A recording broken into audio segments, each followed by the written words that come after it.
안녕하세요. 너무 쉬운 부동산 경매 이하성입니다. 자, 오늘은 경매 용어를 할 건데요. 경매 용어 좀 생소합니다. 예. 대학 가도 어떤 전공을 맡게 되면은 만약에 내가 뭐 불문과를 갔다, 뭐 전자공학과를 갔다, 무슨 과별로 책을 받으면 거기에 맞춰서 그 전공 서적에 맞춘 용어가 있잖아요. 부동산도 용어가 필요합니다. 며칠 전에 공인중개사 시험이 끝났지만 부동산 용어뿐만 아니라 우리는 또 경매를 배우고 있으니까 경매 정보지, 오른쪽에 보이시죠? 경매 정보지를 보기 위해서 해석하려면 최소한의 용어 정도는 알아야 된다.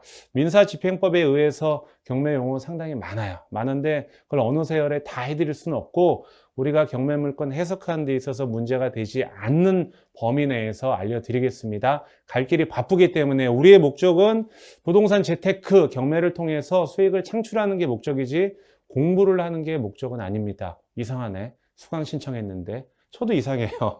예, 너무 쉬운 부동산 경매이기 때문에 말씀드린 거예요. 자, 이 경매 정보지 보이시죠? 참고적으로 말씀드리면 이 수강 신청하신 분들 이 스피드 옥션 유료 경매 정보지 2개월권을 저희가 드릴 거예요. 실제로 이 사이트 가시면 한 15만 원 상당 되는데 그렇게 저희가 서비스 해드리고 있고 앞으로 이제 이 플랫폼은 스피드 옥션 유료 경매 정보지를 할 거고요. 저희는 오늘의 경매 회사입니다. 그리고 가장 중요한 메가랜드. 예. 좀 이따 우리 팀장님이 오실 건데 비타민 잘 드셨나 모르겠네요. 자, 경매 물건 해석하는 거 말씀드릴게요. 자, 먼저 대기업 연봉이 날아가다. 이게 무슨 소릴까요? 대기업 연봉. 경매를 했는데 대기업 연봉이 날아갔어요. 3억만큼. 뭐 신입사원들 말고 일반 간부분들 뭐 한 3년에서 4년치 연봉 될 거예요. 근데 경매에 입찰을 했는데 그 금액만큼 손실을 봤던 케이스입니다. 이거 어떻게 해야 되죠? 그럼 이걸 잘못 낙찰받았나? 그거는 아니에요. 자, 서울중앙지방법원에서 있었어요. 언제 했었냐면 최근에 2020년 10월 21일 날 저희 유튜브 오늘의 경매에도 올렸었는데 아주 따끈따끈한 경매 물건이에요. 그리고 저희가 앞으로 경매 진행할 물건은 과거 낙찰 사례보다도 현 시점에서 경매 진행 가능한 거를 진행하고 있는 걸 알려드릴 거예요. 저희 이제 경매 강의의 테마는 어떠한 경매 물건이 나한테 다가서도 어떻게 접근해서 어떤 식으로 조사를 하고 권리 분석하고 입찰가 산정하고 낙찰 받을지 그거에 대해서 포커스를 맞추다 보니까 과거 낙찰 사례는 아주 특이한 케이스 아니면 많이 언급은 안 해드릴 겁니다. 어쨌든 서울중앙지방법원 교대역에 있죠. 예, 거기서 2019 타경 7069 임의경매입니다. 아, 뭐예요? 타경이 뭐예요? 조금만 기다리셔. 이제 경매 알 거니까. 예, 그게 두 번째 강의예요. 너무 급해. 다 들려요, 지금. 너무 쉽다며 타경이 뭐예요? 알려드릴게요. 매각기일은 10월 20일 날 경매 10개. 예, 이제 경매가 여러 이 경매 사건을 맡는 팀이 있는데 10개에서 진행을 했다라는 얘기고, 소재지 서울시 강남구 청담동이에요. 드라마 청담동 며느리. 상당히 재밌죠? 예, 저는 못 봤어요. 예, 드라마 볼 시간은 없고. 자, 3호 빌라예요. A동, B동, C동으로 되어 있는데 C동이 나왔어요. 예, 이제 공부상은 아파트로 되어 있는데 빌라형 아파트라고 보시면 되고 상당히 입지는 좋습니다. 좀 오래되긴 했는데 예, 특정 계층이 들어오기엔 선호도가 좋고 이게 보세요. 대지권이 약 29평에다가 전용 면적이 70평이에요. 전용. 실제 쓸 수 있는 방이 한 4, 5개 되겠죠? 자, 요 3호 빌라 고급 아파트의 최초 감정가는 31억이었는데 세상에 2회 유찰돼 가지고 약 20억까지 떨어졌어요. 20억, 64%죠. 근데 제가 부동산 알아봐서 저희도 입찰했는데 호가로 시세가 한 34억 되더라고요. 요즘에 또 부동산 대책 때문에 매물 잠김 현상이 있다 보니까 더더욱 올랐더라고요. 그럼 얘를 34억짜리가 20억까지 떨어졌어. 가슴이 막 쿵쾅쿵쾅 하죠. 근데 보세요.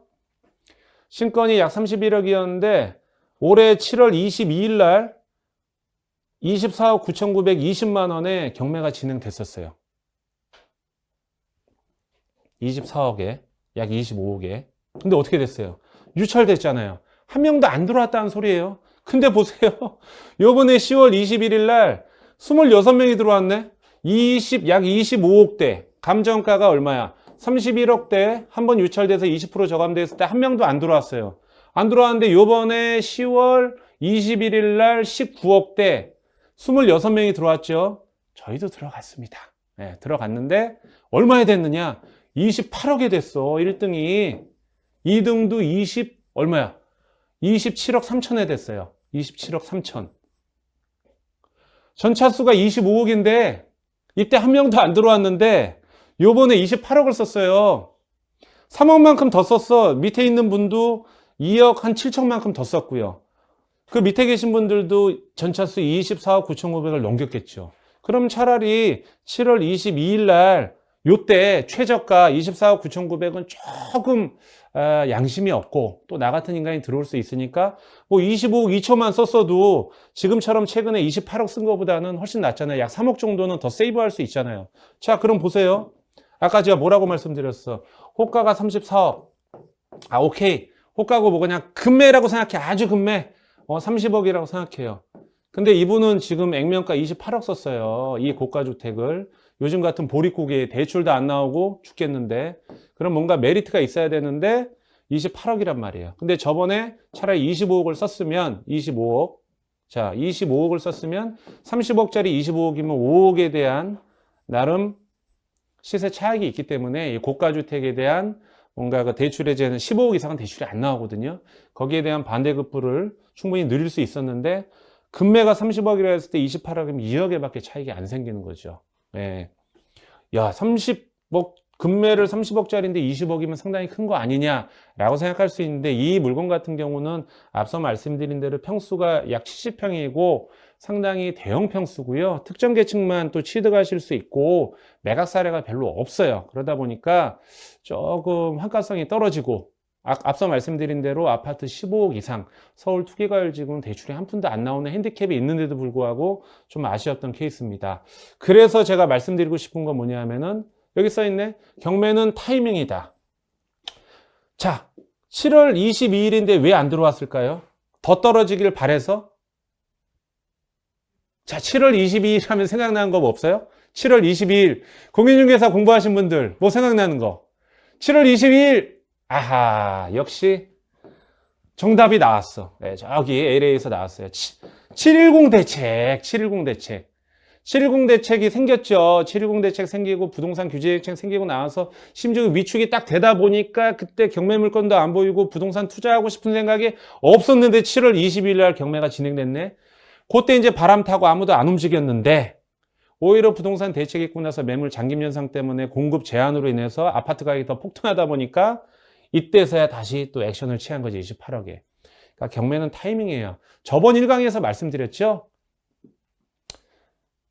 부동산 투자, 경매 투자는 반대로 해야 된다. 남이 아니라고 할 때 자신감을 갖고 내가 공격적으로 취득할 수 있는 것도 지혜다.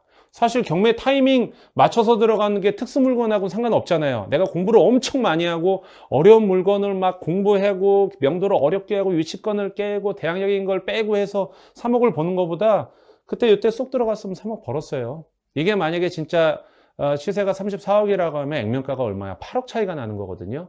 자, 이렇게 환가성이 떨어진 물건도 34억짜리인데 25억에 낙찰받았는데 부동산 사무실 가서 예를 들어서 29억에 던져봐요. 팔리나 안 팔리나? 팔 것 같아요? 안 팔릴 것 같아요? 팔린다고. 왜? 시장 가격은 형성이 되어 있기 때문에. 여기 들어오고자 하는 수요층은 있어요. 노블레스들. 청담동 가고 싶은 사람이 있습니다. 청담동에서 요 정도 평수에 사실 감정가 31억이면 가성비 끝내주는 거야. 마크힐스나 옆에 있는데 보면 기본 6, 70억이에요. 너 어디 살아? 나 청담동 살지. 몇 평이야?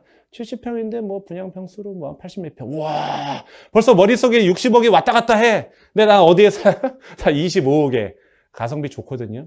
이게 좀 오래된 아파트긴 한데요. 제가 이제 그 안에는 못 들어가고 딴 데 인테리어 한 걸 봤는데 상당히 잘 졌어요. 청담동 입성할 수 있었는데 아쉽습니다. 여러분들. 다음에 저랑 입성하시죠.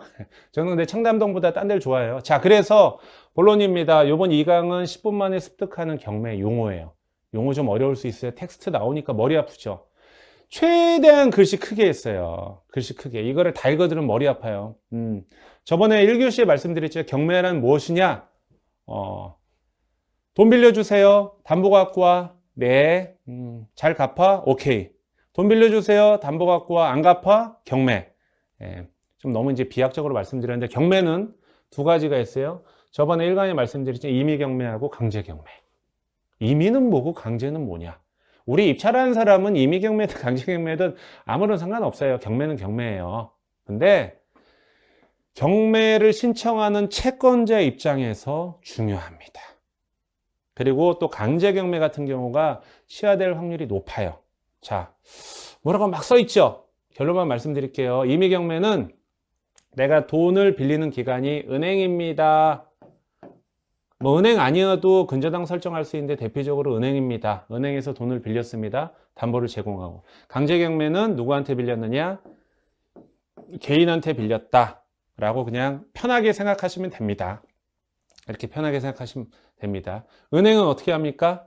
돈을 빌려줄 때 담보물에 의해서 그냥 뭐 영수증 써주고 빌려주는 게 아니고 저번에 말씀드린 대로 근저당 설정계약서 쓰죠. 근저당 설정계약서 쓰신 분들은 알겠지만 거기에 안에 무슨 여러 가지 요건이 있어요. 저번에도 말씀드렸지만 뭐 이자, 율, 변동금리, 상환기간, 이자만 낼 건지 원금과 이자를 같이 낼 건지 원금 균등으로 갈 건지 뭐 만기 상환식으로 할 건지 뭐 등등이 있는데 뭐 개인 간에는 뭐 지금 뭐 최고 뭐 24% 아니면 24% 이내에서 15% 이하로 뭐 금리를 어떻게 하고 언제 갖고 뭐 이런 얘기죠.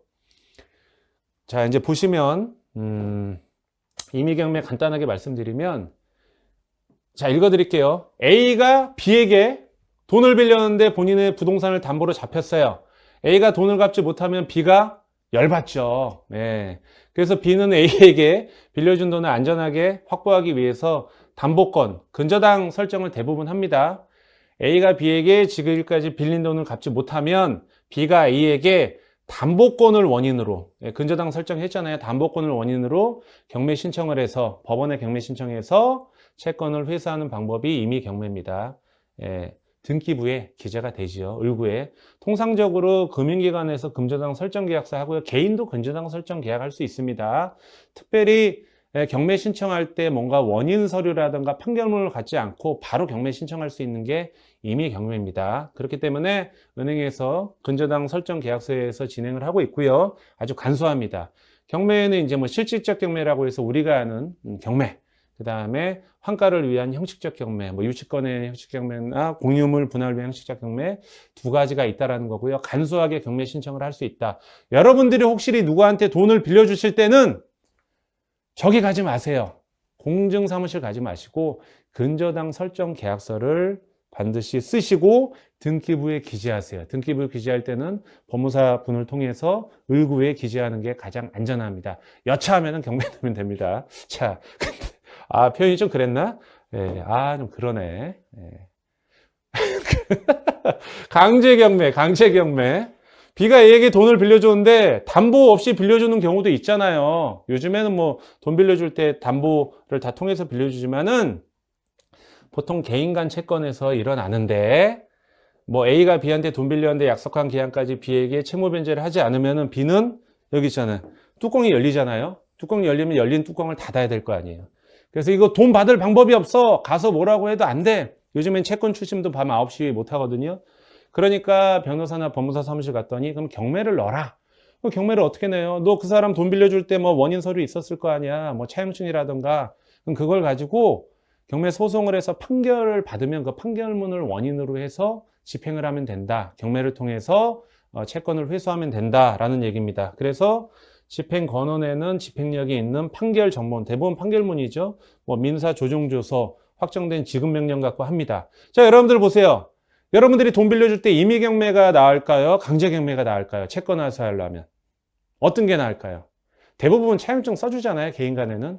근데 개인도 좀 아시는 분들은 근저당 합니다. 은행이 어떤 분들입니까? 돈 빌려주는 것도 중요하지만 채권 회수도 상당히 중요하기 때문에 당연히 임의경매를 통해서 경매를 실행한다. 아주 유식한 말로 담보권 실행을 위한 경매. 네 돈 시동 걸어가지고 돈 받기 위해서 실행하겠다. 이런 얘기예요. 경매 정보지 보시면요. 여기 볼게요. 자, 여기 볼게요. 자, 보세요. 자, 여기 뭐라고 써 있죠? 임의라고 써 있죠. 예. 님이가 아니야. 님이. 예. 나를 향한 님이가 아니고 임의. 이미 경매는 거의 10중 8구 은행에서 경매를 신청했고 근저당도 1순위 채권자가 은행이란 얘기입니다. 별 의미는 없는데 우리 이건 이제 채권자 입장이었고요. 입찰자 입장은 뭐가 중요하냐면은 이미 경매는 대부분 은행에서 어느 정도 좀 빡빡하게 돈을 빌려주고 받고 하는데 강제 경매는 만약에 50억짜리 건물이 있는데 개인 간에 이제 대부분 돈을 빌리다 보니까 이 50억짜리 예를 들어서 건물이 있는데 건물보다도 다른 사례로 말씀드릴게요. 내가 다른 분한테 돈을 빌리러 가는데 소액이 많아요. 대부분. 예를 들어서 이분이 50억짜리 건물을 갖고 있고 B라는 분한테 A겠죠. 돈을 빌리러 가도 야, 내가 50억짜리 있는데 너한테 50억을 빌릴게 빌려줘 이런 얘기보다도 대부분 뭐 1억 소액으로 빌리는 경우가 많아요. 이게 왜 중요하냐면은 경매 입찰할 때 강제 경매를 볼 때는 경매 청구 금액을 봐야 됩니다. 그 경매 감정 가격 대비해서 경매 청구 금액이 되게 낮다. 예를 들어서 자, 이분이 지금 50억짜리잖아요. 돈을 빌렸는데 안 갚았어요. A가 50억짜리. 이걸 믿고 뭐 3억을 빌려줬는데 B라는 분이 경매를 넣는데 50억의 경매가 떴는데 경매 청구 금액이 B가 경매를 넣었을 때 3억밖에 안 돼. 그럼 A가 B한테 갚을 확률이 많다라는 얘기죠. 그래서 강제 경매 물건을 볼 때는 경매 청구 금액을 봐야 된다. 왜 경매 청구를 보면 되지? 갚으면 취하되잖아. 취하될 걸 뭐하러 보냐고. 예를 들어서 100억짜리인데 경매 청구 금액이 6천만 원이에요. 근데 물건이 너무 좋아. 와, 내가 이거 빨리 낙찰받아야 되니까 권리 분석하고 현장 조사하고 근데 그게 서울인데 그게 뭐 부산에 있어. 막 KTX 타고 가서 뭐 관광도 하고 했는데 입찰하려고 딱 보니까 취하됐어. 그게 뭐냐면 강제 경매할 때 빚이 너무 작으면은 변제하고 끝날 수 있기 때문에 헛수고하지 말라는 얘기입니다. 그리고 돈 빌려주는 사람 입장에서는 개인 간에도 근저당 설정 계약서 써라. 이것만 배웠어도 여러분들 돈 떼어먹을 일이 없다. 대신에 담보가치 내에서 빌려줘야 되죠. 3억을 빌려주는데 담보가치가 2억이야. 그럼 저번에 1강 때 말씀드렸죠. 3천대. 아무 의미가 없어요. 이미 그 근저당 설정 계약해봐야. 그래서 감정평가라는 게 중요하죠. 자, 10분 만에 습득하는 경매 용어. 지금 사건 번호, 물건 종별, 대지권, 건물 면적. 어렵죠? 어려워. 되게 어려워요. 짜증나죠? 근데 이게 되게 웃긴 게, 이 경매 정보지에 있는 다 내용이야. 자, 이미 경매 봤어요. 하나. 그렇죠. 지금 앞에서 나올 게 사건 번호 배울 거고, 대지권이 뭐냐, 용도가 뭐냐, 이거를 그냥 나열한 것 뿐이에요. 이거 한 장을. 이거 해석하기 위해서 배우는 거예요. 글자로 하려니까 머리가 아프죠. 글자 약하니까. 요즘에 유튜브만 보잖아. 책도 안 보고. 저도 책을 냈는데 안 사. 왜? 내가 내 책도 안 사거든. 유튜브가 좋더라고, 요즘에. 자, 세상이 바뀌었어요. 사건 번호. 경매 응찰하고자 하는 물건을 특정하는 거다. 아까 그 사건 번호 보셨죠? 자, 2020 타경 1, 2, 3, 4. 2020년에 1234번째 사건이라는 얘기고요. 요거 타경이라는 건 이제 경매뿐만 아니라 무슨 민사사건, 형사사건에 부호가 있어요. 읽히는 거, 타경. 타종이 아니고 타경. 자, 그리고 이제 인도명령할 땐 타기라고 합니다. 뭐, 참고적으로 아시면 되고. 물건번호가 있어요. 물건번호. 물건번호 뭐냐 하면은, 예를 들어서, 2020, 이 글씨가 좀 이러네. 자, 글씨 잘 쓸게요. 야, 2020년도 얼마 안 남았어요. 야, 세월 빨리 가네. 그쵸? 엊그제 군대 간다고 막 그랬는데, 내 아들은 언제 크나? 아직도 중학교를 못 가가지고.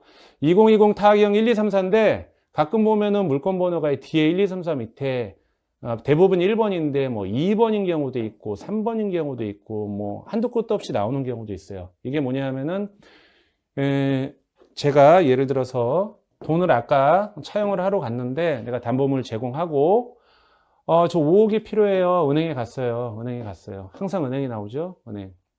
제가 주거래가 신한은행이니까. 마크 비슷하죠? 5억은 안 돼요. 이 아파트 담보 가치가 우리가 볼 때는 LTA에 적용 안 돼요. 여기서 1억밖에 안 됩니다. 그래요? 뭐 딴 거 없어요? 제가 다른 아파트인데, 오케이, 가져오세요. 그럼 2억 됩니다. 또 딴 거 없어요? 또 있어요. 토지도 있어요. 요거요? 요거 2억 됩니다. 그 이분이 화냅니다. 야, 한꺼번에 가져오지. 물어보면 대답해. 짜증나게 3번을 왔잖아. 한꺼번에 얘기하지. 예, 뭐 짜증나지는 않고요. 예.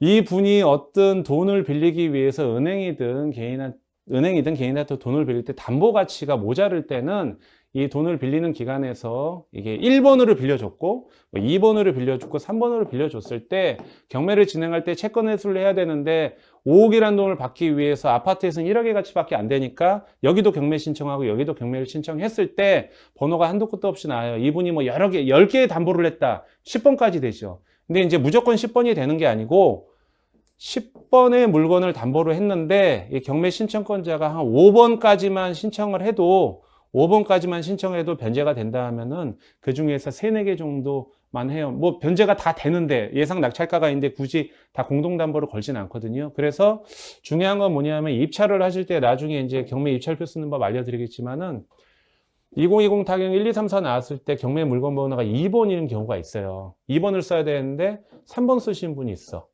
이런 문제가 돼요. 왜 문제가 돼요? 낙찰받고 무효가 돼요. 아, 무효되면 뭐 그냥 경험 삼아. 그게 아니에요. 자, 보시면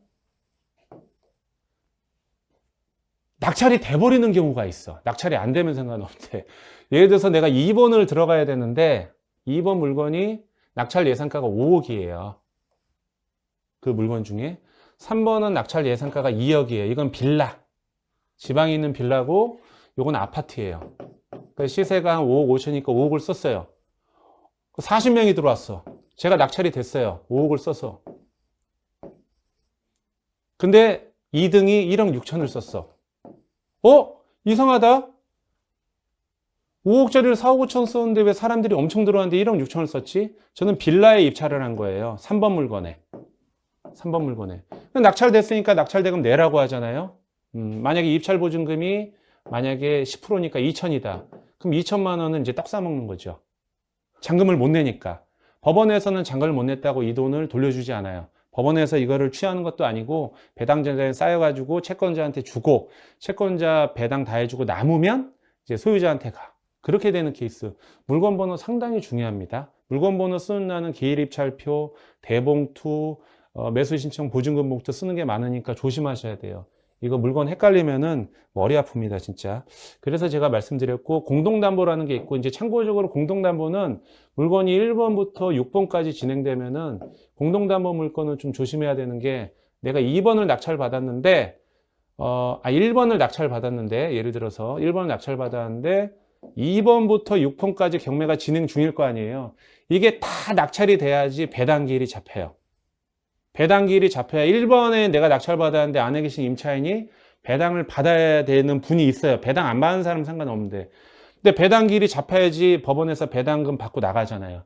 근데 2번에서 6번 낙찰받은 시간이 너무 오래 딜레이 되면 그 기간 동안 이분이 빠져나가질 못하니까 생 이자만 물고 있으니까 그런 부분은 시간적으로 좀 감안하셔야 된다. 라고 말씀드리고 물건 번호는 2개 이상의 개별 물건을 진행하는 경우에 각 개별 물건 2020 타경 1, 2, 3, 4, 3번과 같이 표시한다. 뭐 그런 얘기고 사건 번호 외에 응찰하고자 하는 물건의 번호를 반드시 기재하라고 기일 입찰표에도 써 있어요. 물건 종별. 근데 대부분 경매 물건은 1번이에요. 대부분. 사업하시는 분들이 이제 큰 사업하시는 분들이 이제 그 뭐 공동 담보 물건을 제공한 경우가 많은데 자, 물건 종별. 아까 앞에 거 뭐였어요? 아파트였잖아요. 뭐 크게 주거용, 상업용, 토지, 기타, 뭐 공장, 어업권, 뭐 자동차도 있습니다. 자동차 경매. 나중에 시간 날 때 한번 해볼게요. 대지권이 뭘까요? 대지권. 예. 토지 면적 얘기하는 겁니다. 거기는 뭐 대일 수도 있고 지목상 전, 답, 과, 뭐 공장용지 뭐 등등이 있을 수 있다라는 얘기고. 자, 그리고 뭐 참고적으로 대지권에 해당되는 건물이 있잖아요. 전유 부분과 절대로 분리할 수 없다. 뭐 이런 내용이고요. 갑자기 이 문구를 보니까 예전에 공인중개사 공부했던 게 생각나네요. 대지권이랑 너무 어려웠어. 그 용어가 너무 생소해서 알고 봤더니 내 땅에 야 너 몇 평이야? 이제 그 얘기 하는 거예요. 건물 면적. 너 몇 평에서 살아? 이 얘기예요. 전용 면적.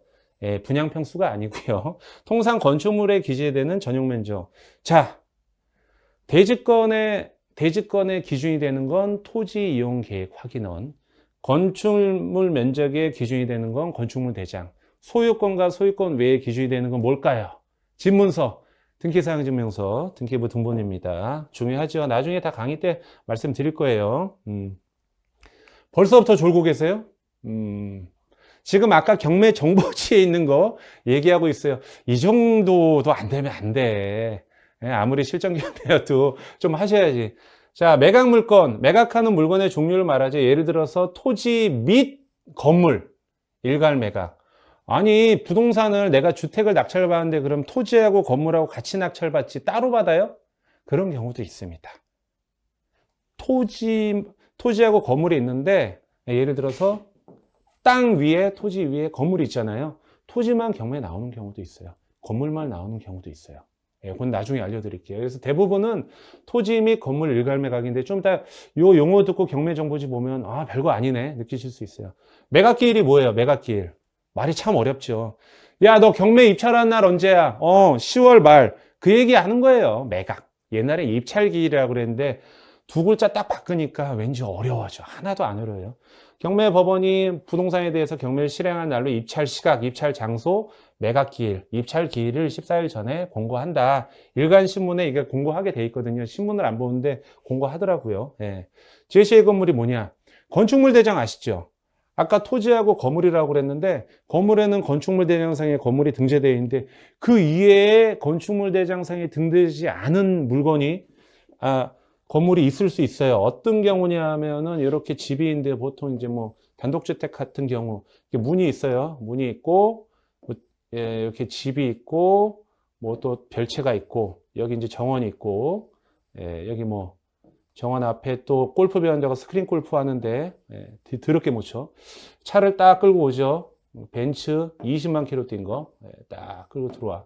근데 여기다가 이제 가설 건축물을 만들어 놨어요. 건축 승인 날 때, 사용 승인 날 때는 요거는 이제 정원이니까 상관없고 A라는 주택과 B라는 주택 별채가 있어요. 등재가 돼 있는데 준공 이후에 또 다른 뭐 창고용으로 만들어 놨어요. 경매 이제 입찰을 들어갔는데 감정평가할 당시에는 토지와 이 건축물 두 개를 평가를 했어요. 이 위에 가설 건축물인 걸 얘기했는데 건축물 대상에 등재되지 않은 물건이 있다라는 거. 이게 되게 중요해요. 특히 공장 같은 경우. 기계기구뿐만 아니라 이런 제시에 건축물 대장상에 공부되지 않은 물건이 매각에 포함되어 있으면 등재되지 않았다 하더라도 토지 및 건물 이외의 제시의 건물까지 다 포함되어 있다 하면은 낙찰받고 기존 소유자하고 실갱할 일 없어요. 고급주택 같은 경우는 여기 막 이거 좀 비주얼하게 해야 되는데 비주얼하게 할게요. 자 보겠습니다. 여기가 여기 있다. 제가 좀 배웠죠. 막 나무들이 진짜 나무 있어. 막 금송, 은송 막 몇 억짜리가 있어요. 낙찰 받았는데 이게 매각에 포함이 안 돼 있어. 제시의 물건은 아니지만. 그럼 어떻게 해? 낙찰은 받았지만 토지 및 건물인데 나무 있고 뭐 정원 있고 막 있어요. 이런 게 경매 입찰할 때 매각이 포함되느냐 안 되느냐에 따라서 뭐가 틀려질까요? 명도 난이도가 틀려지죠. 실갱이가 또 틀려지고. 가끔 보면은 또 어떤 분들이 나무가 만약에 50그루가 있었는데 낙찰받고 하니까 40그루야. 10그루가 없어졌어. 법원에 가서 10그루가 없어졌는데 어떻게 할 거야? 그럼 법원이 또 3천 준비하죠. 전혀 상관없어. 감정평가 당시하고 나중에 이런 뭐 제시의 물건이 없어지거나 등등 소멸되는 경우는 법원에서 책임지지 않습니다. 현장 그대로. 그런 얘기고요. 자, 이거 내려가야 되는데 내려갔죠? 그 다음에 제시의 건물이 공부상에 나타나지 않는 외적인 물건인데 중요한 거는 매각에 포함됐느냐 안 됐느냐가 상당히 중요합니다. 특히 공장 같은 경우. 보증금은 내가 만약에 5억이에요. 감정 가격이 시세는 아닙니다. 근데 20% 떨어져서 4억이 됐어요. 예전에는 입찰할 때 내가 만약에 4억 5천을 쓴다.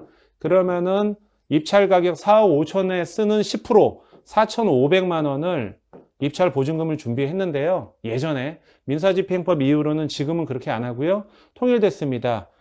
5억에서 4억으로 됐을 때 최저가에 무조건 10%만 준비하시면 되니까 입찰 보증금은 어느 누가 들어가도 동일하다는 겁니다. 최저 매각 가격이 10%. 근데 누가 낙찰받고 나서 잔금을 안 냈어요. 그럴 경우에는 최저 매각 가격에 법원에서 20% 40, 이거는 20% 30% 저감된다는 얘기고, 누가 잔금을 냈는데 잔금을 안 냈을 경우에는 이 최저 매각 가격의 뭐 20%에서 30% 준비하셔야 됩니다. 공교롭게 20, 30%가 다시 나와서 제가 약간 착각을 했네요. 자, 입찰표는 입찰 참가하기 위해서 입찰 가격을 써야 된다는 얘기입니다. 당일날 뭐 사건 번호 써야 되고 물건 번호 써야 되고 누군지는 얘기해야 되잖아요. 입찰자의 성명, 주소, 입찰 가액. 제일 중요한 거 입찰 가액을 얼마 쓸까? 그래서 준비하는 거죠. 자, 너무 쉬운 부동산 경매예요. 예. 이 이상 쉽게 가르칠 수는 없어요. 예. 용어는 그냥 한번 읽어주면 되는데 이렇게 살을 붙여. 예. 그래서 제가 살이 찌나 봐. 예. 경매 개시 결정이에요. 예. 경매 신청 요건이 구비되었다고 판단되면 누가 이제 보통 은행에서 경매 신청해 주세요. 채권 금액이 회수가 안 돼요. 그러면은 법원에서 오케이 경매 신청 요건이 구비됐다고 판단하면은 법원에서 경매 절차를 개시하죠. 알았어. 근데 경매 절차 개시할 때 무료는 안 되니까 경매 신청하는 예납 비용을 내야 됩니다. 땅 파서 장사하는 건 아니죠. 공무원들 월급도 줘야 되고 또 이것이 경매 개시 결정이라는 얘기죠. 집행법원에서 뭐 직권이나 이해관계인의 신청에 따라서 직권으로 하기도 하고 이해관계인 대부분 이제 뭐 채권자죠. 부동산에 대한 침해 방지하기 위해서 필요한 조치를 하고 처음 경매 신청하면 무조건 하는 게 아니고요. 등급에 이제 압류를 명한 다음에 그 사유를 등급에 기재합니다. 경매 개시 결정. 야, 너 개시했냐? 그 얘기예요. 개시했어. 그렇게 편하게 생각하시면 용어가 어려운 건 아니에요. 권리신고. 법원에서 얘기해요. 신고하라고. 야, 너 경매 당하지? 야, 너 임차인데 너 경매 당한 집에 살고 있지? 너 채권자인데 경매 신청했지? 너 경매 신청한 채권자 아닌데 경매 진행되고 있지? 돈 받을 사람들 컨디션 법원에다가 신청해라는 기간이 있어요. 배당 요구와 달리 권리자, 경매 채권자뿐만 아니라 거기에 등기부상에 걸려있지 않은 사람까지 법원에서 권리신고하라고 권리신고 기간에 다 얘기를 합니다. 또 별도로 배당 요구를 하라. 왜 그러냐 하면은 나중에 배당을 배우는데 5억이 낙찰이 됐으면 만약에 이 금액으로 뭐 0순위 배당권자가 있고 1순위 배당권자 있고 2순위, 3순위, 4순위 있을 거 아니에요. 뭐 0순위에서 만약에 뭐 500만 원 가져갔다. 1순위에서 1억 가져갔다. 2순위에서 2억까지 갔다. 3순위에서 뭐 3억 가져가야 된다. 근데 500을 그냥 뺀다 하더라도 1억, 2억, 3억, 6억이잖아요. 그럼 5억인데 얘까지는 100% 배당받고 얘는 1억이 미배당되지 않습니까? 나머지는 다 못 받고 그렇기 때문에 배당 순위를 합리적으로 보기 위해서 권리신고를 한 거예요. 거기 임차인이 보증금, 다른 채권자, 배당이 되게 중요합니다. 입찰한 사람이 배당이 중요하지 않다라고 생각할 수 있는데 돈 받을 사람 상당히 중요한데 배당 중요해요. 입찰하는 사람도. 왜? 아까 그 1교시 때도 말씀드렸잖아요. 내가 명도하려고 하는 임차인이 입찰 보증금이 2천만 원, 많으면 2억을 다 날리는 사람들 명도하기 쉽지는 않겠죠. 그거를 사전에 경매정보지 보고 배당 계산해서 입찰을 해야 된다. 그거를 낙찰가 산정하는 지혜가 필요하다. 명도 난이도를 금액으로 봐서도 대략 잡을 수 있다라는 얘기고요. 배당 요구 종기일, 집행법원은 경매 개시했잖아요. 결정하면은 압류의 효력이 발생되면 일주일 이내에 배당 요구할 수 있는 종기일을 첫 매각계획 이전으로 정합니다. 예. 제3자에게 대항할 수 있는 뭐 등기부에 기재된 사람, 물건 또는 채권을 등기부에 등재하지 않은 사람, 등기부에 기재되지 않은 사람은 반드시 배당 요구해야 돼요. 공인중개사 시험 준비하신 분들 있잖아요. 대부분 합격하셨죠? 주택 임대차 보호법에 의해서 소액 임차인 있잖아요. 무조건 배당 받는 거. 서울에서 뭐 3,700, 뭐 지방은 얼마. 가만히 있는다고 해서 우선 0순위로 배당해 주지 않아요. 그런 분들도 반드시 배당 요구해야 된다라는 그런 얘기입니다. 예. 자, 10분 만에 습득하는 경모 용어. 10분 넘었는데 용어는 5분도 안 했어. 살분치기에 지금 20분이 넘었어요. 힘들어. 대금 지급 기한입니다. 민사집행법에 사용된 대금 지급 기한이 뭐예요? 이것만 해도 연상이 돼. 우리 다 엘리트잖아. 너 낙찰 받았어? 돈 내 임마. 그 얘기 하는 거예요. 언제까지요? 기한. 언제까지 내? 그 얘기를 이렇게 쓰니까 머리가 아파. 뭐 이렇게 어려워 학자들은. 민사집행법이 적용된 사건의 매각 결정이 확정이 되면 그래서 법원이 대금의 지급 기한을 정하고 이를 매수인이 머리 아파 넘어가. 예. 돈 내라는 기한 준 거예요. 참 그래요. 예. 경매 신청 취하가 뭐죠? 채권자가 경매 신청했는데 채무자가 돈 갚았어요. 취하. 야, 경매 없었던 걸로 하자. 그 얘기예요. 경매 신청 후에 경매 기일에서 적법한 매수의 신고가 있을 때 임의로 경매 신청하는데 뭐 취하할 수 있고 뭐 그런 얘기입니다. 예. 근데 이제 예를 들어서 누가 낙찰이 됐잖아요. 낙찰이 됐으면은 필요에 따라서 강제 경매 같은 경우는 매수 신고인과 차순위 신고인의 동의가 필요하다. 뭐 그런 얘기입니다. 그건 차차 말씀드릴게요. 말소 기준 권리가 사실 제일 중요합니다. 말소 기준 권리를 알고 있으면 권리 분석의 구분홍선은 넘었다. 말소가 뭐죠? 말소 없어진다. 말소 없어지는 기준의 권리. 그럼 예를 들어서 A가 있고 B가 있고 C가 있고 D가 있고 따다다 Z가 있어요. 근데 말소 기준 권리가 B예요. B. 이제 권리라고 칠게요. 등기부상, 뭐 등기부에 있는 권리든 채권이든. B가 말소 기준 권리면 얘를 기준으로 얘를 포함해서 모든 권리가 없어진다는 얘기예요. 그러면 우리가 권리 분석할 때 말소 기준 권리만 찾으면 되고, 말소의 기준 권리보다 선순위로 돼 있는 거, 무슨 등기부상에 기재되어 있거나 아니면 임차인의 보증 금액은 인수한다는 얘기입니다. 물론 뭐 등기부에 기재되지 않아도 다른 권리도 뭐 유치권 같은 경우 인수할 수 있는데, 말소 기준 권리를 통해서 우리가 권리 분석을 할 수 있는데, 저당권, 근저당권, 압류, 가압류, 담보가등기, 경매신청등기, 전세권 정부. 어렵죠. 이게 무슨 용어야? 저당권은 뭐고, 근저당은 뭐고, 압류는 뭐고. 대부분 말소 기준 권리가 되는 거에 90%가 근저당권이다. 근저당 설정은 누가 하나? 은행에서 하다. 개인도 한다. 일단 이것만 알고 계셔. 예. 대부분 여기서 다 걸려요. 차차 알려드릴게요. 요것만. 대부분. 사실은 요것만 알아도 끝났어. 근데 이거 어떻게 풀어나가? 예. 자, 10분 만에 습득한 용어. 대항력이 뭐예요? 대항력? 대항. 야! 하면, 하는 게 대항력이에요. 예. 피하는 사람 있잖아요. 야! 하면, 예! 하고 빠져나가는 사람이 있고, 야! 하면은 들이대는 사람이 있거든요. 예. 내가 낙찰받고 나서 어떤 사람한테 안에 점유자가 됐던, 대부분 점유자죠. 점유자한테 당신 나 낙찰받았으니까 나가주세요 했을 때, 아니야, 난 여기서 계속 살 권리가 있고 너한테 돈 받을 권리가 있어 하는 사람이 대항력입니다. 그러니까 낙찰을 5억에 받았는데 5억짜리를 3억에 낙찰을 받았는데, 낙찰받고 안에 계신 임차인 보증금 2억을 인수해야 되는 걸 알고 들어갔을 때 3억을 써야 되잖아요. 가끔 보면은 5억짜리를 5억 쓰신 분이 있어요. 나중에 낙찰받고 2억을 또 임차인한테 줘야 되는 경우. 왜? 이 사람한테 왜 줘야 되냐? 임차인한테 대항력이 있기 때문에. 예. 그런 부분입니다. 근데 어이없죠. 그것도 모르고 입찰을 하신 분이 있을까요? 없을까요? 낙찰 후에 안에 세입자의 전세금을 인수해야 된다는 거를 알고 들어가야 되는데 모르고 들어가는 경우가 있을까요? 예, 사례가 나와 있습니다. 그런 경우가 비일비재합니다. 대항력은 주택임차인이 임대주택을 인도받고 계약서 쓰고 잔금 내고 인도받고 주민등록까지 마치면 그 다음날부터 이제 전입하고 나면 그 주택의 소유자가 제3자, 뭐 경매든 매매든 제3자에 대해서 임차권을 가지고 대항할 수 있게 된다. 물건은 아니고요. 이와 같은 대항할 수 있는 주택임차인의 대항력이라고 한다. 임대차 기간을 포함해서 주택임차인이 새로운 매수인에게 집을 빌려줄 필요가 없다는 것을, 대항력은요, 전입 시점을 봅니다.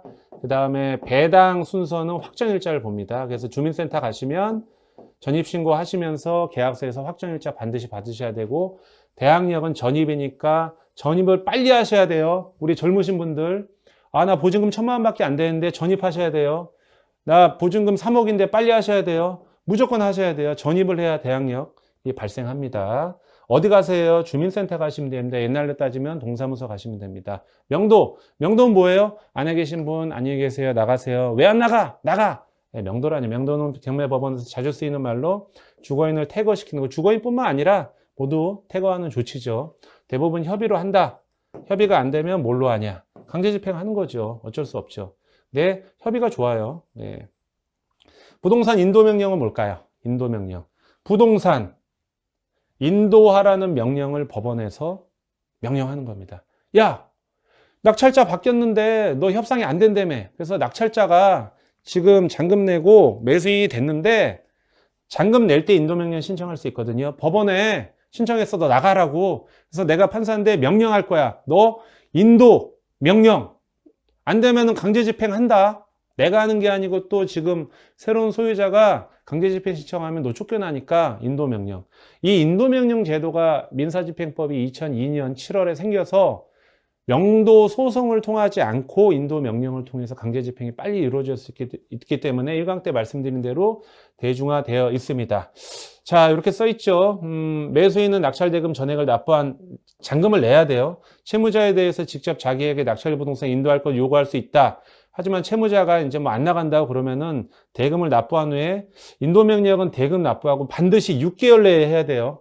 예, 6개월 이후에는 명도 소송을 하셔야 됩니다.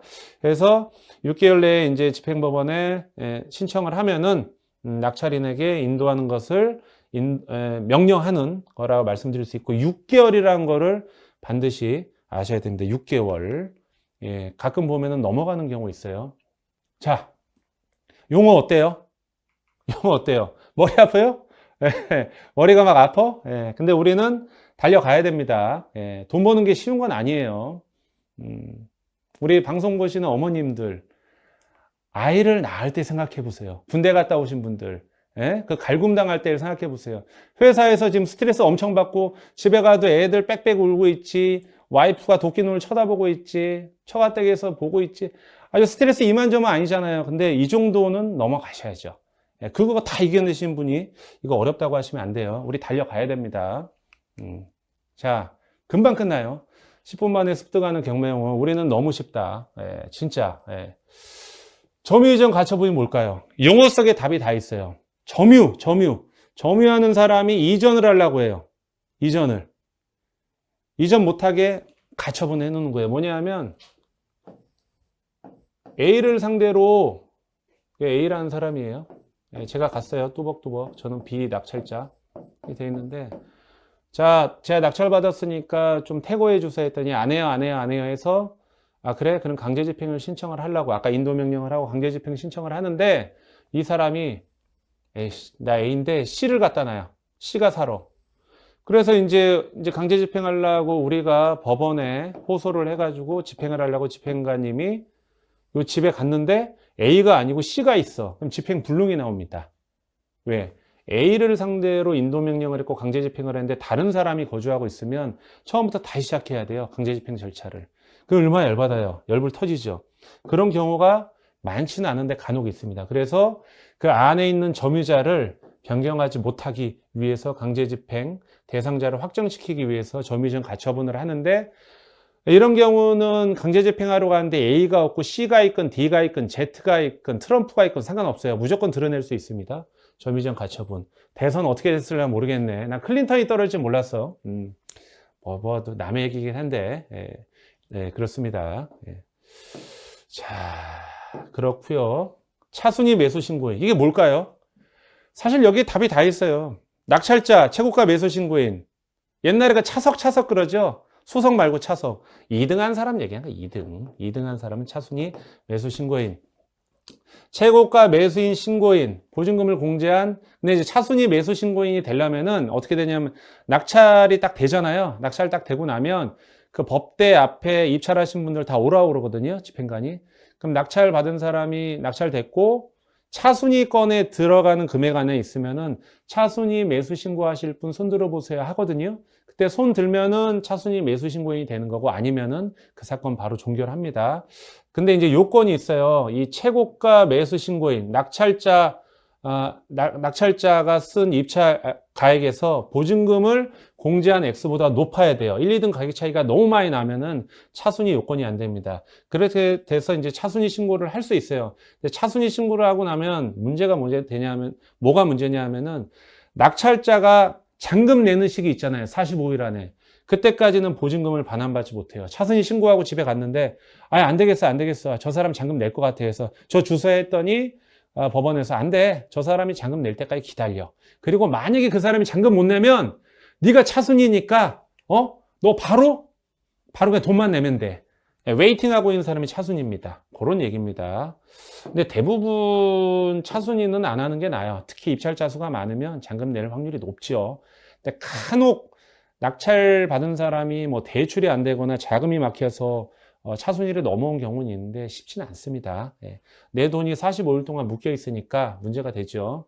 45일 이상 중간에 소송이 있으면 더 묶일 수도 있어요. 재경매는 무엇이냐? 앞선 시간에 말씀드렸는데 낙찰자가 생겨요. 최고가 매수 신고인. 낙찰자가 최고가 매수 신고인. 낙찰 허가 결정 확정 후에 집행법원이 지정한 대금 지급 기한, 돈 내라는 기간에 잔금을 낙찰 대금 지급 의무를 못했어요. 돈을 못 냈다는 얘기죠, 잔금을. 그리고 차순위도 없어요. 없을 경우에는 법원이 직권으로 경매를 다시 실시하죠.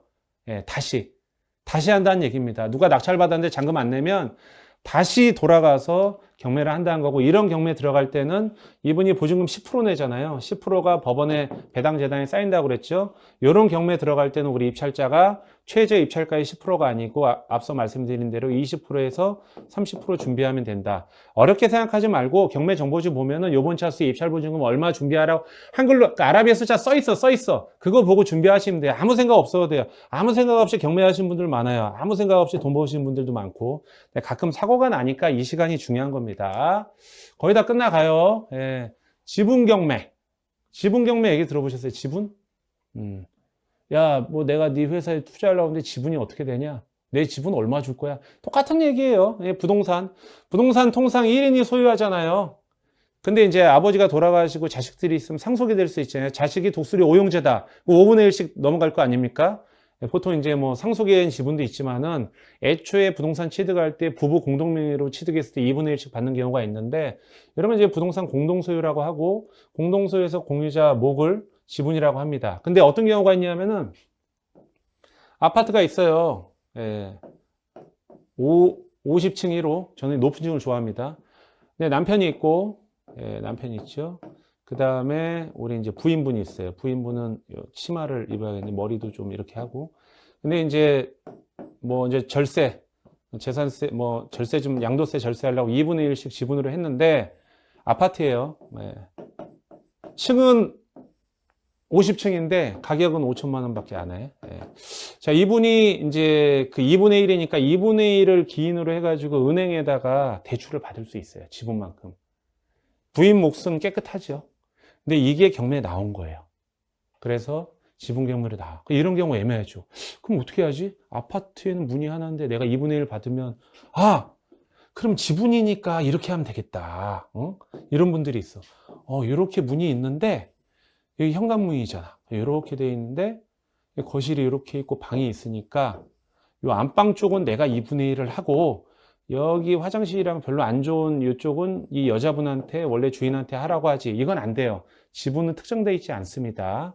그렇게 할 수 없어요. 그래서 지분 경매는 내가 낙찰받고 남의 걸 사던가, 그 사람이 내 걸 사던가 하는 게임인데, 최근에 공매로 그 유명한 여자 연예인 남편분 거 인사동에 있었던 얘기가 있는데 나중에 지분 경매 말씀드릴게요.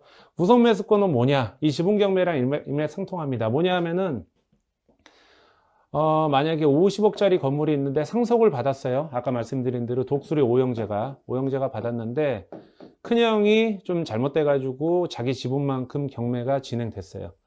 그럼 사형제는 멀쩡한데, 엄한 놈이 들어와가지고 아버지가 물려준 재산에 또 5분의 1만큼 건물주행세를 열받잖아요. 이랬을 때 이 사람들도 입찰을 참가할 수 있습니다. 어떻게? 요 분이 낙찰을 받은 가격이 만약에 40억이다. 그러면 앞에서 얘기를 해요. 법대에서 집행관이. 자, 공유자 우선 매수 신고하실 분. 그러면 이분이 40억 정도 되면은 우리가 손들어도 되겠다. 손을 딱 들면은 이분 낙찰받은 금액이 내가 사는 걸로 확정이 되는 거를 한번 기회를 줘요. 왜 그러지? 이씨, 내가 낙찰받았는데 왜 이 사람한테 뺏기지? 왜 그러냐면은 부동산에 있어서 지분관계가 복잡하면 나중에 소송의 여건도 있을 수 있고 여러 가지 문제점이 도래할 수 있기 때문에 공유자한테 한 번의 기회를 줘요. 그래서 최고가 매수 신고인과 같은 가격으로 채무자의 지분을 우선 매도하겠다는 신고를 할 수 있다. 근데 우선 매수 신고하려면 어떻게 돼야 돼요? 우선 매수를 선으로 할 수도 있고 당일날 할 수도 있거든요. 미리 할 수도 있고. 미리 할 필요는 없죠.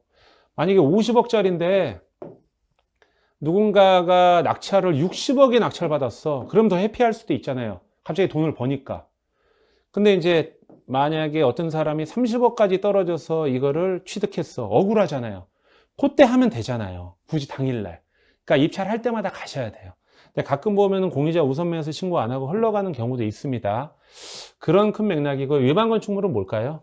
건축물 대장상에 건축물 대장 나중에 보여드릴 건축물 대장에 이렇게 있으면은 이 오른쪽 위에 이렇게 색깔이 있어요. 색깔이 내가 빨리 배웠지? 내가 여기 위반 건축물이라고 쓰여져 있는 게 있거든요. 예, 위반 건축물 이렇게 쓰여져 있는 거를 입찰하는 데 있어서 좀 조심하셔야 된다. 위반 건축물 사항은 여러 가지가 있어요. 뭐 한 평, 두 평 경미하게 위반이 돼 있는 건 상관이 없는데, 입찰을 할 때 아주 치명적으로 많은 평수라든가 무단 증축, 용도가 많은 평수가 이렇게 변경이 돼 있을 때는 우리가 입찰하고 나서 잔금을 낼 때 대출이 안 나와요.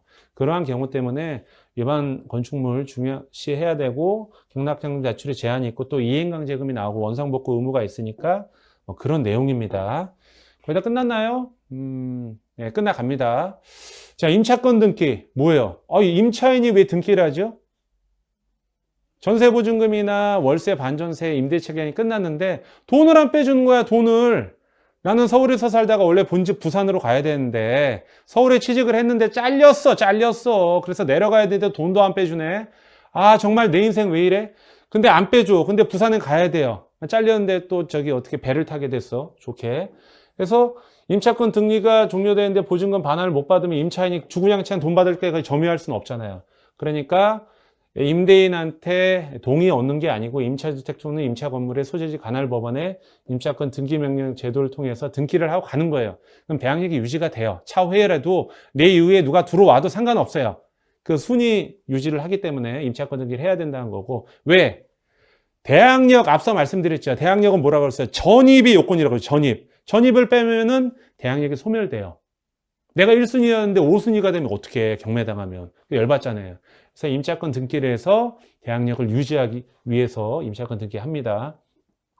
가등기, 본등기를 치기 위한 가짜 등기예요. 쉽게 얘기해서. 여차하면은 채권 채무관계에 의해서 아니면 어떠한 이해관계에 의해서 등기부에 기재한 다음에 야, 너 정한되면 내가 가등기 쳤으니까 본등기 해가지고 소유권을 내 앞으로 가져올 거야 라는 얘기인데, 이게 왜 중요하냐? 우리 입찰할 때 가등기, 선순위 가등기 경매물건이 있거든요. 담보가등기하고 보존가등기가 있는데, 보존가등기는 낙찰받고 나서도 나중에 가등기권자가 보존가등기 신청을 해버리면 소유권이 뺏겨요. 담보가등기는 저당권처럼 되어 있기 때문에 소멸됩니다. 그러니까 선순위인데 말소기준 권리보다 앞서 있는데 가등기가 담보가등기인지 보존가등기 몰라. 그럼 입찰하시면 안 돼요. 대부분은 담보가등기인데 큰일 나요. 낙찰받고 나서 3년째 잘 살고 있는데 갑자기 어떤 사람이 나가 그래. 왜? 야, 등기부 등본을 바꿔줘. 소유자 바뀌었다고. 이게 뭔 소리야? 내가 법원에서 했는데 법원 막 달려가. 지금 뭐야? 내가 법원에서. 야, 그럼 네가 알아서 해석해야지. 법원에서 면책사유입니다. 눈이 이마해지죠. 1억짜리 사도 열받는데 100억짜리를 샀어. 어떻게 해? 어떻게 하냐고. 이거는 경매뿐만 아니라 내 경매물건 대부분은 뭐다? 담보가등기다. 왜? 입찰할 때 경매 신청권자한테 너 보존이야 담보야 그랬는데 보존인데요. 그러면 법원에서 보존이면 낙찰자가 뺏기겠구나. 그러고 진행해요? 그러진 않죠. 근데 안일하게 갈 수는 없어요. 경매는 사람이 진행하는 거니까 보존가등기일 수도 있을 수 있다. 가처분은 뭐냐? 금전채권이의 청구에 대해서 장래의 집행을 보존하기 위해서 가등기가 아니는 뭐 처분금지, 가처분 등등해서 가처분 말 그대로 본처분하기 전에 금전채권 이외의 청구권에 대한 장래의 집행을 보존하기 위한 건데, 그렇게 우리 입찰하는데 큰 문제점은 없고요. 선순위 가처분 같은 경우도 어떤 부분인지 좀 보시면 될 것 같아요. 예고등기 뭐냐면은 소유권 내가 낙찰을 받았는데 기존의 주인, 지금 경매 당하는 주인 말고 그 전 주인이 쉽게 얘기하면은 지금 B가 경매를 당하고 있어요. 이분이. 저는 C인데 낙찰을 받았어요. 근데 A라는 분이 야, 이거 원인 무효야. 내가 이 사람한테 매매를 했는데 이거 원인 무효에서 매매가 넘어갔기 때문에 이건 취소해야 돼. 취소. 이 소송을 하고 있어요. 이 소송 중이라는 걸 예고하는 거예요. 이걸 알고 들어가는 거지. 그러니까 등기의 무효, 현재 경매 당하는 사람이 기존의 주인과 등기의 무효 또는 취소로 인해서 말소 또는 회복의 속에 제기는 경우 이거를 제3자에게 경고하기 위해서 예고 등기하는데 별로 없어요. 예고 등기. 다 끝났어요. 예, 지금 보면은 주무시는 분들이 있어. 그러면 안 돼. 지금 여러분들이 이 집안에서 말이죠. 이 귀중한 시간을 내 가지고 남들이 안 하는 경매. 지금 시기라니까 다 끝나가. 다 끝났네. 법정재산권이 뭐예요? 저당물로 인해서 토지와 건물이 각각 다른 소유자. 이게 무슨 소리야? 예, 집이 있어요. 건물이 있는데 토지하고 건물이 있는데 토지 소유자가 A면은 자기 토지 위에 건물 지면 A잖아요. 예? 근데 이제 그 저당권에 의해서 경매가 이제 건물만 나왔는데 이게 B로 돼요. B로. 소유자가 건물이 B로 돼. 이럴 경우에는 토지 소유자가 이 B 소유자 지상권을 설정한 거를 본다라는 게 법정 지상권인데 이건 용어니까 후반부에 좀 심화로 말씀드릴게요. 다음 이제 강의에서 말씀드릴 부분이 있고 분묘 기지권은 뭐예요? 경매 입찰 받았는데 이거야 이거. 뭐냐면은 입찰을 받았죠. 보통 산을 받았는데 저 산을 내가 받았다 했는데 막 무덤이 엄청 나와. 막 엄청 나와. 막 엄청. 야 이거 어떻게 하냐 어떻게 하냐 이거 어떻게 하냐 뭐 이게 뭐 야 이거 뭐 죽겠다 공동묘지도 아니고 막 미치겠네 우리나라 왜 이렇게 많어. 예. 예, 분묘가 있는 물건 낙찰 받았다는 얘기예요. 예, 근데 이 내 땅에 분묘가 있으니까 야 빨리 파가지고 이장해. 그건 안 된다는 얘기지. 왜? 일종의 지상권과 같은 유사한 일종의 물건이기 때문에 분묘 개장을 한다던가 공고를 통해서 해야 되는 부분이 있고요. 분묘 또 취득 시기가 있다라는 거죠. 예, 그런 부분. 대부분 임야. 임야가 뭐예요? 너무 어려워. 임야. 산. 예, 예. 예, 부동산 용어 몰라도 상관없습니다. 왜 그러냐면 제가 하나씩 알려드리니까. 자, 보시면, 예. 내가 이것까지 만들었어. 다시 볼까요? 예. 아주 여러분들 지루해 하시길래 내가 손을 내밀었어, 악수로. 예, 수고하셨어. 예, 하셨고. 자, Q&A 끝날게요. 내가 오죽하면, 예. 진짜 용어 쉽게 얘기할게. 자, 실전 경매, how, 예. Q&A. 딴 데서는 Q&A 없습니다. 경매 용어 중 중복하고 병합은 뭡니까? 중복 경매 있고 병합 경매 있거든요. 중복 경매는 뭐냐면요. 한 명의 채권자가 경매를 신청을 했어요. 근데 또 경매 신청을 또 해요. 그냥 우리 어디야 편의점 가시 1+1이잖아요. 그거 얘기하는 거고 무슨 이유에 의해서 또 한 명의 채권자가 경매 신청했는데 A라는 사람이 한 경매 물건에 한 채무자한테 근데 B라는 한 명이 또 경매 신청했어요. 이게 병합으로 두 개의 사건이 이루어진다는 건데 우리 이거 중요하지 않아요. 중요하지 않다. 근데 이제 경매 그 입찰 물건 보면 중복이라는 말이 있어서 이게 뭔가요? 라고 해서 답변을 해드린 거예요. 아까 말씀드린 대로 이중 경매 동일인일 때 중복, 다른 채권자일 때는 병합. 우리는 이제 권리 분석할 때는 첫 사건만 검색해서 권리 분석하면 돼요. 별거 없는데. 자, 두 번째 보겠습니다. how. 이제 끝날 때가 됐네요. 검일 등기부를 보니까 강제경매래요. 2020 타경 땡땡땡땡인데 권리자의 경매 신청한 사람이 선정 당사자 김땡땡으로 돼 있어요. 보통 강제경매 신청한 사람이 개인인데 선정 당사자는 뭐예요? 이거 낙찰받으면 큰일 나나요? 저 사람이 변호사인가? 판사인가? 예. 선정 당사자는 이 경매 신청할 때 소송을 진행할 때요. 여러 명이 있을 수 있잖아요. 그 중에서 한 명을 대표자로 뽑는 거예요. 그 사람이 대표하는 이 경우 한 명 또는 수인을 대신해서 소송을 진행할 때 쓰는 단어 한 명을 선정 당사 경매 신청권자 중에 여러 명 중에 대표라는 얘기고 이 선정 당사자가 소송 대리인은 아닙니다. 예, 뭐 그 정도 말씀드릴 수 있고요. 예. 용어 어려웠죠? 자, 용어 어려웠는데 그 험난한 걸 끝냈습니다. 이 이상의 용어 더 있는데 이 정도로 좀 마무리하고요. 하나 말씀드릴게요. 하루 10분씩 경매 물건 보세요. 이제 2강 끝났으니까 경매 물건을 많이 보셔야 됩니다. 경매 물건을 보셔야지 뭐가 궁금하고 어떻게 해석해야 될지 알 수 있거든요. 제일 먼저 가까운 주택 보시고 아는 지역부터 하시면 되고요. 앞서 말씀드린 대로 우리 스피드 옥션 플랫폼을 쓰는데 강의 들으신 분들은 2개월 무료 쿠폰을 드리니까 아이디 게시판에 입력하시면 저희가 보내드리고요. 1개월에 한 8만 원 얼마니까 15만 원 저희가 제공해드리고 있고요. 여기도 오늘의 경매가 있네요. 여기 책도 있네. 안 사셔도 돼요. 안 팔렸어. 그리고 이제 2개월 무료가 끝나고 무료로 보실 분들 있죠. 스마트폰으로 자면서 이렇게 보실 분들. 그런 분들은 저희가 또 오늘의 경매 만들어놨어요. 무료 어플이에요. 무료로 24시간 내에 볼 수 있으니까 유료로 보시든 무료로 보시든 이건 2개월 무료인데 많이 활용하셔가지고 경매 물건 심 없이 보시기 바랍니다. 물건을 많이 봐야 궁금하죠. 궁금해야 물어보고 현장 조사하고 입찰하고 취득하고 취득해야 월세 받고 팔고 팔아야 남고 그렇죠. 제일 원천은 뭐냐면 경매 강의를 많이 듣는 것보다 물건을 많이 보셔야 된다는 얘기입니다. 2강 이 정도로 마치고요. 3강에서 뵙도록 하겠습니다. 지금까지 이하성이었습니다. 감사합니다.